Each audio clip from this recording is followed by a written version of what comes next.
کیا آپ جانتے ہیں قرآن مجید میں ایک ایسی قوم کا ذکر ہے جسے اللہ نے طاقت اور نعمتیں دیں، لیکن جب انہوں نے نافرمانی کی تو عذاب نے انہیں گھیر لیا۔ یہ ہے قوم سمود اور حضرت صالح علیہ السلام کی کہانی۔ اللہ تعالیٰ نے ان کی ہدایت کے لیے اپنے نبی حضرت صالح علیہ السلام کو بھیجا۔ آپ نے کہا، اے میری قوم، اللہ ہی کی عبادت کرو، وہی تمہارا خالق ہے۔ لیکن ان کے سرداروں نے انکار کیا اور آپ کا مذاق اڑایا۔ پھر اللہ نے ایک عظیم نشانی عطا کی، ایک معجزاتی اونٹنی پہاڑ سے نمودار ہوئی۔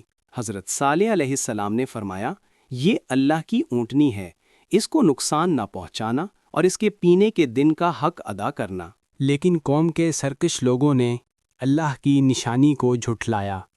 انہوں نے اونٹنی کو قتل کر دیا اور حضرت صالح علیہ السلام سے کہا، اگر تم سچے ہو تو عذاب لے آؤ۔